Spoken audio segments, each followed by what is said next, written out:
Os alunos de um professor pediram que ele cobrasse na sua prova bimestral exercícios quase iguais aos do livro. Após ampla negociação, ficou acordado que o professor poderia mudar apenas uma palavra do exercício que ele escolhesse no livro para cobrar na prova. O professor escolheu o seguinte problema no livro. Aí aqui ele fala o problema no livro. Os lados de um triângulo medem.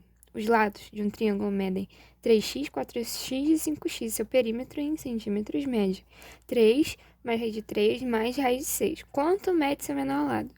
Aí ele foi lá e montou o seguinte problema na prova. É o problema na prova.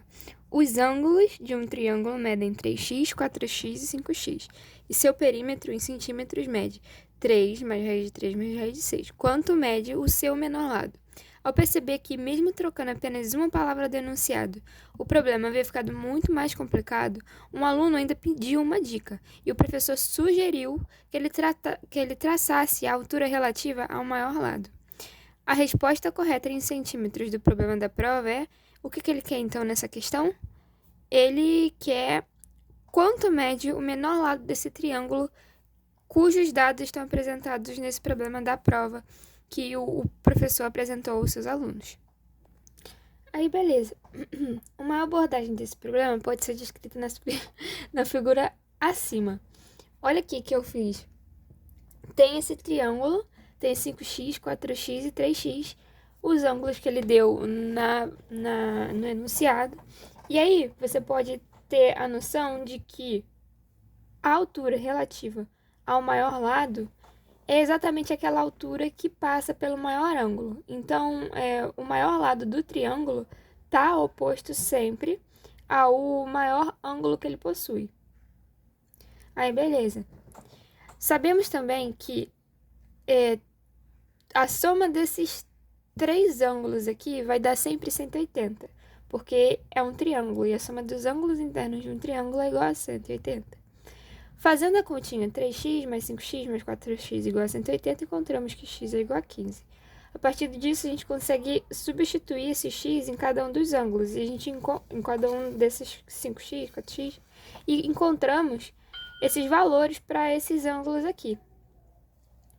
Com isso, a gente consegue, a partir dessa organização que eu fiz aqui, encontrar os valores substituídos para esse A, fazer todos esses valores aqui em função de A, que é, por um acaso, o menor ângulo, porque tá o menor lado, porque está oposto ao menor ângulo. Assim como o maior ângulo está oposto ao maior lado, o menor ângulo está oposto ao menor lado. E aí encontramos essas relações, por exemplo, cosseno de 60 graus. Cosseno de 60 graus é igual ao cateto adjacente sobre a hipotenusa. Onde está o 60 graus? No 4x, né? Então, cosseno de 60 graus, cateto adjacente sobre a hipotenusa. Q sobre A é igual ao cosseno de 60 graus. E por um acaso é 1/2. Aí eu vou fazendo as substituições. Aqui cosseno de 60 graus, cosseno de 60 e cotangente de 45, para encontrar todos esses valores daqui em função de A. Aí, beleza.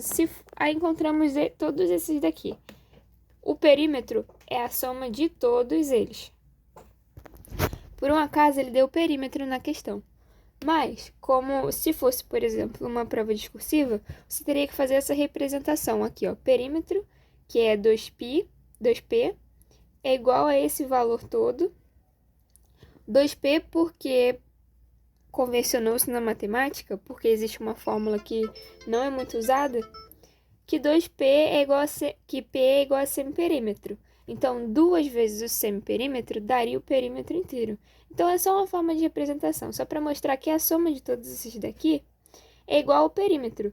E o perímetro, por um acaso, ele deu para a gente na questão, que é, aqui, ó, 3 mais raiz de 3 mais raiz de 6. Fazendo dessa forma, a gente consegue encontrar. Uma dica aqui que poderia ser feita pelo raciocínio lógico, essa última equação aqui. Porque temos que 3 mais raiz de 3 mais raiz de 6 é igual a 3 sobre 2 vezes A, mais raiz de 3 sobre 2 vezes A, mais raiz de 6 sobre 2 vezes A. Se a gente concorda comigo que se a gente substituísse esse A por 2 em todos esses termos aqui, ele não ficaria exatamente igual a isso daqui? Ou o símbolo de igualdade? Então, a gente pode já afirmar sem ficar fazendo conta, porque dava para fazer por conta. Mas podemos afirmar dessa forma que A é igual a 2. E A, que é o menor lado desse triângulo.